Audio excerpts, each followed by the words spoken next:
people wouldn't be difficult, but money was completely non-existent. I mean, we had to justify Wow. purchases of 100. You know, if I wanted to order reagents worth $100, I had to justify it. And Seriously? so, yes, I mean, it was really. I Wow. mean, we ran out of money. We had to raise completely uh, new budget, and so, but specifically working, you know, keeping the remaining Hmm. staff functional, during a period of Hmm. really low morale was Hmm. probably the hardest part. Hmm. How But as did far as projects, you specific? yeah, we couldn't really get anywhere as far as deadlines and whatnot because there was no way we could actually Okay. get anything to work. We just had to survive. Hmm. So our We just have to task was survive. to keep it going until we can actually have resources and Hmm. finances to get back into Get back projects. on. Yeah. Yep. Yeah. Okay. Okay. So there's two parts I'd like to touch upon. So first of all, the morale. Um, how did you specifically try to improve morale for your people? Like what were those small things that you would do just to keep people, well, coming back? For me, it was strictly by leading through example. Just keep Hmm. working, keep a positive attitude, upbeat, which was not easy, and I can't say I succeeded a lot. Yeah. There were definitely times where I needed to keep my morale going, Yeah.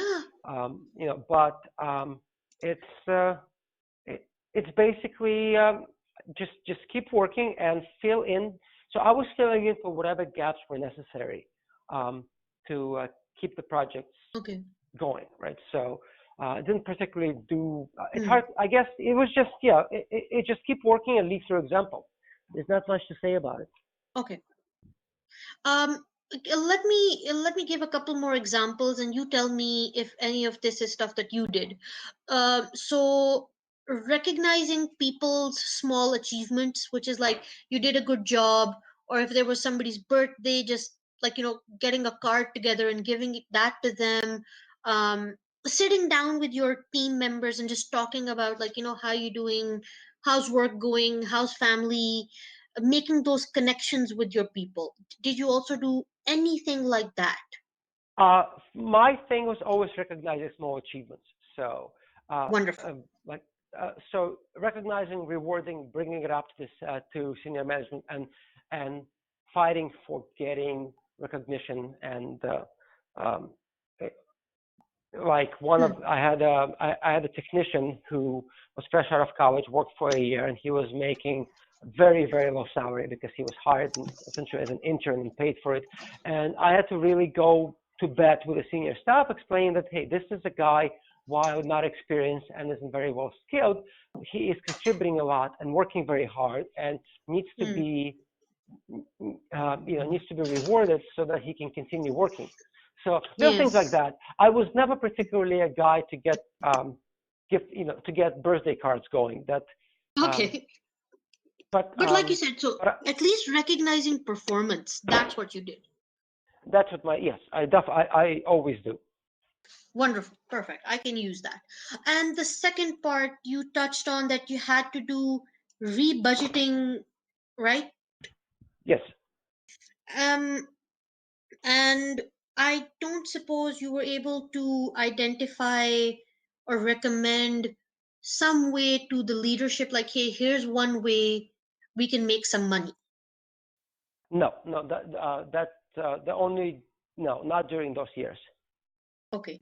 Um, okay. And okay, so then the staying afloat thing obviously applies to the making the method for automated microscopy scanning of the liquid biopsy, right? Same thing. Hmm. Yes. Okay. Is there any other project that you were asked to advise on or help with during this really tough time? Yes, I was also helping out a lot in our clinical laboratory.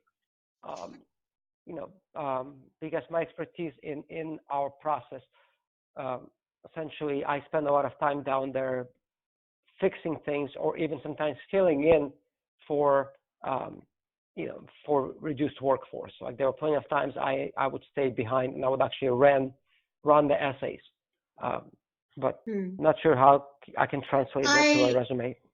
I'm not sure if I want to add that in either, because like that's gonna make you Exactly. look. Yeah. Let's talk more about the process expertise and like what kind of problems were you helping them solve? Was it inefficiencies in the process, or here's how you can improve this part of it? Inefficiencies in the process, changes to protocols and materials, Okay. and also adapting to new customer requests. Like sometimes Oh. they would ask for essays that were not necessarily exactly what we were working on, and so I would then modify. I would figure out the way to make that work. So if they ask to process a Hmm. different type, so it's technically not my job, and right now somebody else would do it. But at the time there was no personnel, so if we're working Hmm. identifying lung cancer, but some research Hmm. center says, "Can you work on prostate cancer cells?" Then Step I it. would help out, and I would basically step in and figure out how that would work. Hmm. Can I write that you were considered sort of like the process expert? So it's like your expert advice was asked in these situations, like, hey, Pavel, how do we meet this customer's super unique request? Would that be correct? Actually, that's exactly what I was. I guess, yes, I Perfect. was an expert. I was a subject expert on all processes from Hmm, manufacturing to usage, and I was always, yeah, actually, that's perfect the way you said it. perfect. Excellent. Um, so the decision of like, when a restructuring happens, you have to decide who stays, who goes, what projects are going to stick around and which are going to be stopped, right? Was your input asked on this? Like, sit down with us, the leadership, and advise us on what stays and what goes. Definitely, 100%. That was in my job description, basically. And how did you go about picking that? Like, was it very strictly a numbers game, like what's costing more, what's costing less, or was it seeing the future benefit, like in the It was a long future term? benefit, definitely the future, Okay. right? Okay. Um, Hmm. yeah, Did you face the same challenge, like convincing leadership, like, look, it's worth investing the money now because 5 years down the line it's going to be worth more? yes, absolutely. Sometimes I really had to go to war for that, saying you cannot cancel this project because you know Hmm. when once we raise the budget and we get the company back on track, this will end up derailing us. So, like I Hmm. had to fight for which projects were key to company success versus the ones that could Wonderful. be canceled or mothballed. Wonderful. Love it. Um, do you remember how much trimming had to be done? Like, that originally how many projects were there that had to be cut down to how much? Not in a way that I can quantify. Okay, no problem. But like you said, that you help decide like which are the critical projects that are gonna add to company success. Exactly. Perfect. Um, then touching on one last point for this experience, the people. If you let go, even if you let go of a lot of people, there does eventually wind up a time where you're like, I need to hire an intern or someone else to replace, like, to fill this open position. Were you asked to participate in that as well? Like, sit down in this panel interview and let's participate in some interviews? Yes. Like up until maybe the last year, I was Yeah. probably involved in most interviews I had to do with research, manufacturing, Mm, engineering, and even some of the clinical processes. wonderful. Um, Okay, just going back, just for one quick question. As the director, how many people would you say you hired? Um, Directly hired or was involved in hiring? Involved in hiring? Um, 10 to 15, maybe more. Wonderful. And did you directly mentor any of those new people? Yes, uh, many. The mentoring new people was always one of my jobs, and in Hmm. fact, pretty much every year through the existence of company, um, we had an internship project going where I was mentoring, very actively mentoring interns, and there were times where actually I had somebody else's interns or researchers sent to me because they were not getting along. Oh Uh, wow. that it fizzled out towards the last year when again the company Hmm. became just impossible to work in, and Hmm. but before that, that was always my strength. Wonderful. And during your entire experience at Biocept, how many people would you say you have mentored? 30, 40? I would say 30 people, 30. Wonderful. Perfect. But that's a Uh, number. That's a very hard number to put a finger on, right? So I don't know. I can do It's 30 it's a lot. plus, like, I or would say roughly so. Yeah, 30. Yeah. Okay, yeah. perfect. If I you can if work you with that. if you if you count all of the technicians in other departments, then definitely. Okay, perfect. Because I do want to showcase this thing that you were a teacher, like you're not just a problem solver, you're someone who was also showing other people, like, hey, I want you to walk with me on this journey. There's some Of people course. who just walk ahead, but you're someone No, no. who's That's like, let's all go together. I'm a teacher. In fact, I don't Hmm. know how this probably doesn't factor into my resume at this point, but Oh, tell I me am a about it. teacher. Yeah. I have a second quote unquote job, which doesn't really pay me much money, but I'm a dance Hmm. teacher. Oh, So, really? yeah, I teach swing and blues dancing pretty I'm much so 5 nights jealous. a week. I So, wish like, I could dance. I can't do that. I'm so it's fun. jealous. It's fun. So, That's amazing, though. I am actually a semi-professional teacher um, outside of my biotech job. Nice. Actually, I am kind of tempted to add that in at the very end as sort of like this um, additional information, like hobbies, because it is such a great talking point. Like if somebody reads it, it's Exactly. something that you want to ask a question about, and it helps you stand out from the rest of the people. They'll be like, who was Pavel? Oh, yeah, he's also a dance teacher. Oh, yeah, I remember him. I know. Exactly, because I really think it's something that makes me stand out. And I didn't Exactly. put it into my resume because I wasn't exactly how to showcase that. But I am a Hmm.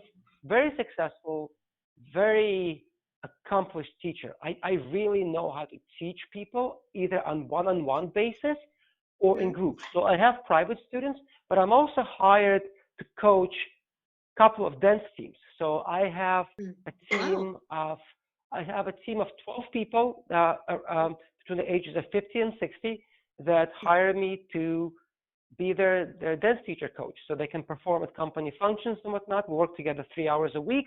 They pay Yeah. me.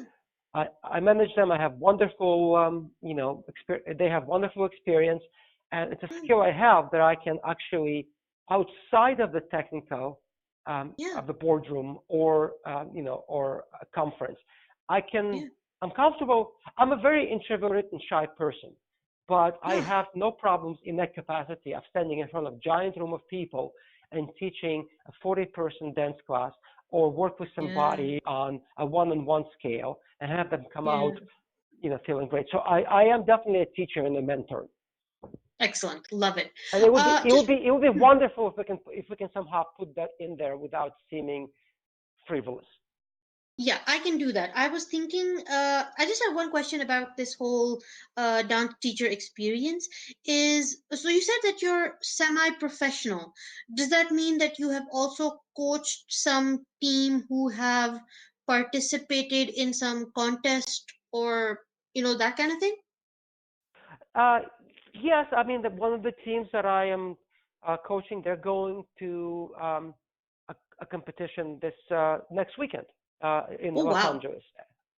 Okay, Uh, perfect. I can use but that. yeah, so yeah, I'm a teacher and also a choreographer, and so they're going Perfect. to compete this weekend, and they're not really hoping to win anything. I mean, they are 60 years old, but it feels good to be able to get there.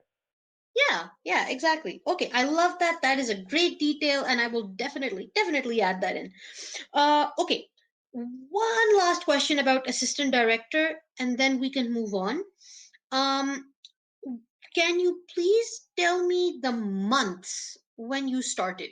Like, I have the years, but I don't have the months. So, could Let's you let see. me know? Oh, it was basically January through January. This was when we had Oh, perfect. our reviews, and so most of the Hmm. positions always took effect in February, January to February. Okay, perfect. Okay, then when you were a project leader, what was the scene at that time? What kind of responsibilities did you have then? This is where I worked mainly as an actual engineer developer on the microfluidics, the liquid biopsy processes. So I Hmm. worked in not in R&D, but I worked in technology development group, which then got folded into R&D, and this is what I did Hmm. most of my bench work. Hmm. So I Hmm. was a project leader because I was in charge of projects, but I wasn't a manager or a director. I was just responsible for, A project. basically being a lead engineer or lead scientist on processes, and Hmm. identified most of the things I worked on back then. This was an overlap between a microfluidics company and our microarray company. Hmm. Hmm. Hmm. Hmm. And the two main things that you did during this time was first of all the prototype, right? Yes, this is what we worked out, the prototype, very, very basic prototype, but then we showed that we can do that. And in fact, the company got completely restructured around that invention. Hmm. So Um, I'm guessing that basically you had to do a presentation in front of a bunch of investors, and then they decided, like, oh, yeah, we're going to put money in, and then the restructuring happened. no, I Oh. did the presentation to our CEO and a founder, and Uh-huh. with them we worked out. We decided to go with this, and then Hmm. um, I was I don't think I actually presented to investors at that time. I was pulled into some presentations, Mm-hmm. um, but I don't think I was actively involved in presenting that. Okay. Then tell me a little bit about. Sorry, no, I The, apologize. That's not true at all. I was okay. I completely drew a blank. No, I was actually I didn't put together the entire presentation for investors, but I was involved in traveling and presenting and collaboration. I was involved in all of them, not necessarily as the lead, but I Yeah, was always involved in all of the presentations and perfect. meetings. Because you were the expert, right? Like, so they were like, Yes, hey, you come in, give your expertise. Okay, perfect. I get that. expertise, and I'm good in front of a PowerPoint presentation. Like I Hmm, keep it lively, entertaining, and understandable. So perfect. I love that. That's a very good description. Um, So I'm wondering, so when you were making the prototype, like the very first prototype, what kind of problems did you face in that case? Like, because that's completely new territory, right? So yes, what was that like?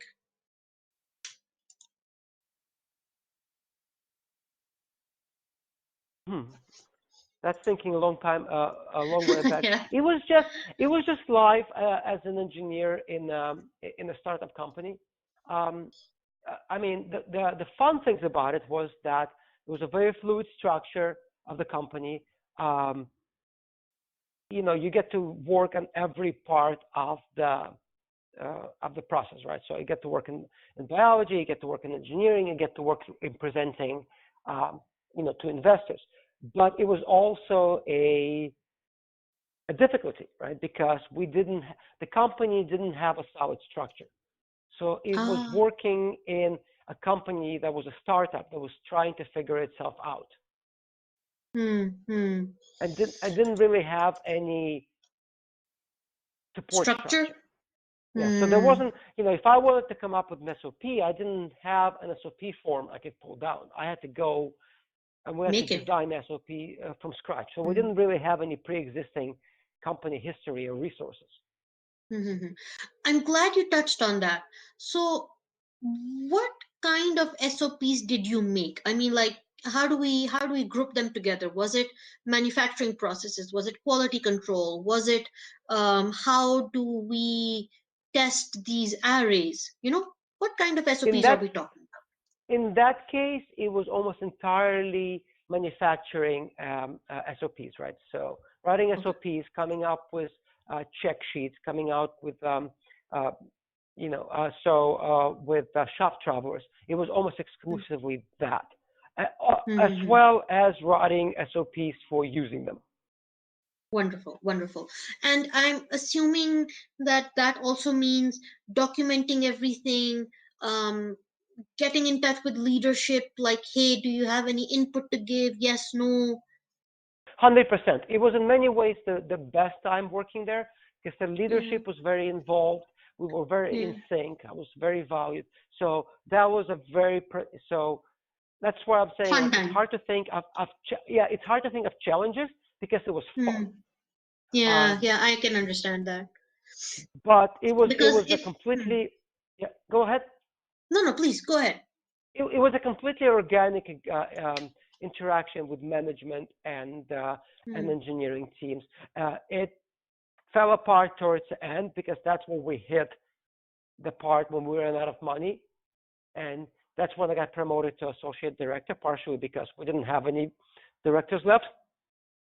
Um, Hmm. but so it was fun at the beginning, and then everything, hit the wall at the end. But it, it was definitely This was a time where I interfaced and acted in absolutely every phase of the company, from Hmm. presenting to investors to cleaning up the labs at night.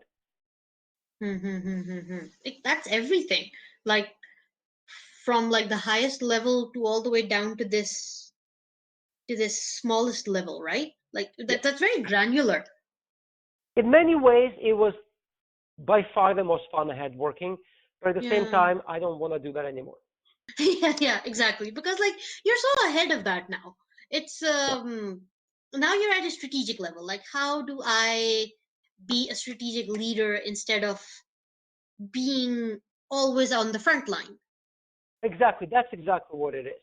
And one of Yeah. the many reasons why I want to do that is because having been the inventor or the co-inventor in every one of these processes, I Hmm. ended up this was a personal thing for me, right?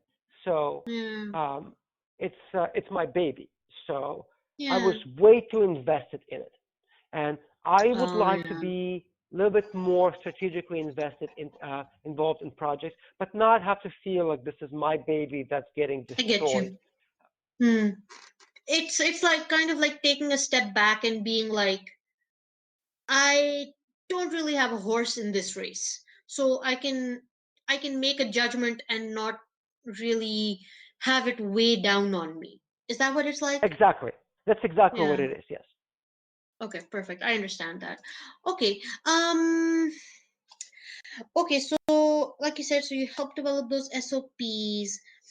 If it's a completely new startup, then you also must have had to build the team, right? Or were people Yes. already hired and No, no, I was building the team. I was employee number 5, right? So wow. between that and moving up to 40 people that we had at the time, I was involved in pretty much every step of team building. Hmm. Every step of team building. I was young and Um not very. I was young and not a very senior person, but I was Hmm. definitely kind of a lead by example, enthusiastic leader that was used Hmm. Hmm. before I became Um. more jaded. I mean, it's like you said, like it's so hard when you put so much effort into exactly how you said, a product that's your baby, and then you wind up with one leader and then a second leader who are more interested in saving money instead of nurturing that effort that you've made. It feels awful. So like it's understandable, why you would feel like, well, why do I what did I put all this effort in for then, if this is